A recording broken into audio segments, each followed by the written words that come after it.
ఎప్పుడో నేను అన్నా షర్మిల తను వస్తుంది ఆంధ్రాకి అని. అనుకోని పరిస్థితుల్లో తెలంగాణ ఎన్నికలు అయ్యేదాకా అది వాయిదా పడింది. ఈలోగా తను తెలంగాణలో కాంగ్రెస్ పార్టీకి షర్మిల మద్దతు, సంపూర్ణ మద్దతు బేషరతుగా ప్రకటించడం జరిగింది.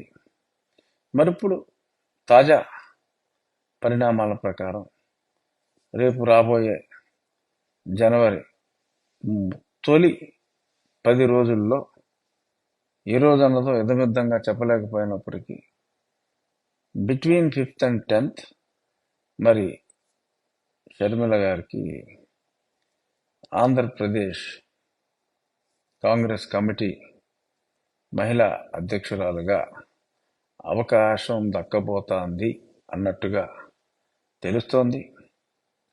సో మరి ఇప్పటికిప్పుడు కాంగ్రెస్ పార్టీ పెద్దగా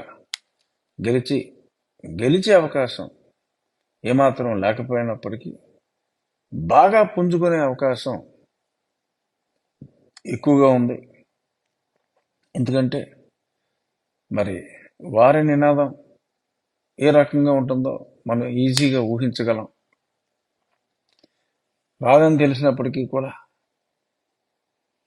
స్పెషల్ కేటగిరీ స్టేటస్ కావాలి, మేము కేంద్ర ప్రభుత్వంలో వస్తే ఇస్తామని చెప్పగలరు.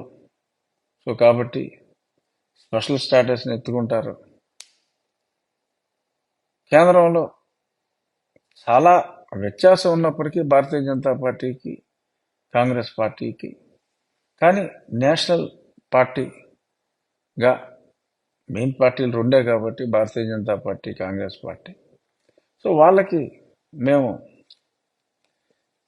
ఓకే స్టీల్ ప్లాంట్ని ప్రైవేటీకరణ చేయలేము అని ఇలా కొన్ని పాయింట్లు చెప్పుకునే అవకాశం అయితే ఉంటుంది. మరి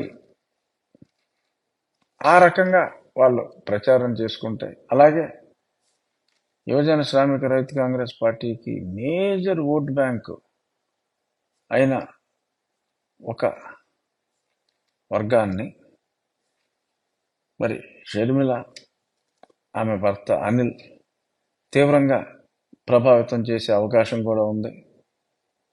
సో ఇటువంటి ఈ కేటగిరీస్ అన్నిటిని కాస్తంత కదిలించగలిగినా మరి ఆ 1% ఓటుని ఒక 5 నుంచి 7% పెంచుకోగలిగితే మరి డెఫినెట్గా ఆ 7% ఓట్లు వారి అన్నగారి పార్టీ అయిన వైఎస్ఆర్సిపి కోల్పోబోతోంది. ఎందుకంటే కాంగ్రెస్ పార్టీ నుంచి గొప్పగా ఆ ఓట్లన్నీ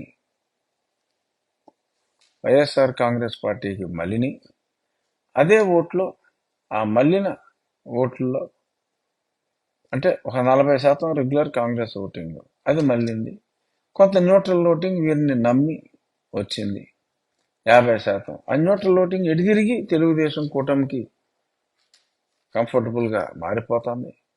ఈ మిగిలిన 40లో వైఎస్ఆర్సీపీకి మిగిలిన కాంగ్రెస్ పార్టీ నుంచి వచ్చిన ఓట్లలో ఒక 5 నుంచి 6% ఇండియన్ నేషనల్ కాంగ్రెస్కి షర్మిల అండ్ కాంగ్రెస్ స్ట్రాటజిస్ట్ సునీల్ కనుగోలు మరి వీరి నాయకత్వంలో ఒక 5-6% తెచ్చుకునే అవకాశం ఉంది. ఎందుకంటే పక్కనున్న తెలంగాణలో మళ్ళీ రేవంత్ రెడ్డి గారు కూడా క్యాంపెయినింగ్కి వస్తారు. ఎందుకంటే పక్క రాష్ట్రంలో ఉన్న ముఖ్యమంత్రి కాబట్టి ఆయన కూడా తిరిగే అవకాశం ఉంది. సో మరి ఇవన్నీ చూసుకుంటే 5-6% ఓటింగ్ కష్టం కాదు అనుకుంటే, గత వారం మనం చెప్పుకున్న 30 సీట్లు కూడా మృగ్యం అవుతుంది. ఆ 30 సీట్లు కూడా వచ్చే అవకాశం ఉండదు. మరప్పుడు చూడాలి ఎన్ని సీట్లు వస్తాయో. It is anybody's guess.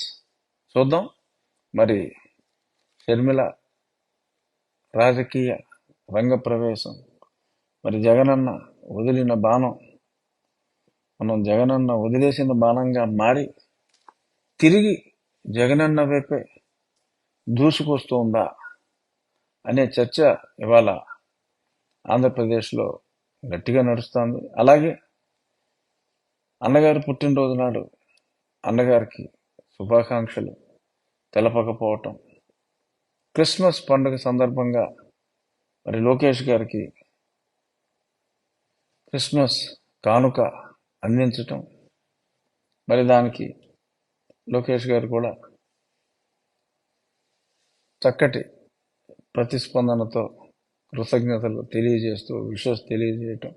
Okay, వాళ్ళ పార్టీ వేరు, బట్ పార్టీల మధ్యన మరి ఒక రకమైన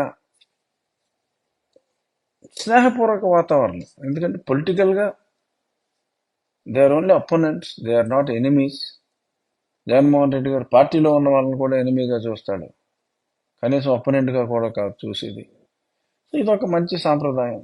ఒక పార్టీ ఇంకో పార్టీ వాళ్ళు ఇలాగా శుభాకాంక్షలు తెలుపుకోవటం, ఇదంతా మంచి పరిణామం. పార్టీలుగా ఎవరి దారులు వాళ్ళు అయినప్పటికీ ఈ రకంగా శుభాకాంక్షలు తెలియజేయటం మంచి పరిణామం. So beyond that I don't want to discuss any more as far as that case is concern. కానీ చూద్దాం రాబోయే రోజుల్లో, ఈ 10 రోజుల్లో షర్మిల రాజకీయ రంగ ప్రవేశం నా ప్రస్తుత పార్టీకి మరి పెద్ద గుదిబండగా, అంటే కాళ్ళు చేతులు కట్టేసి బాడీకి ఓ రాయి కట్టేసి సముద్రంలో వేస్తే వాడి పరిస్థితి ఏంటో అలాంటి పరిస్థితి ఇప్పుడు పాపం మా పార్టీకి వస్తుందా అని నాకు అనిపిస్తుంది. రాకపోయినా సర్వేల ప్రకారం అవుతే, కానీ ఇది కూడా జరిగితే ఆ అవుటుకి నో డౌట్ అన్నట్టుగా వ్యవహారం ఉంటుంది. చూద్దాం. Welcome Sharmila, take it up. మరి చూద్దాం, అంతా తినబోతు రుచులు ఎందుకు, ఓ 10 రోజులేగా.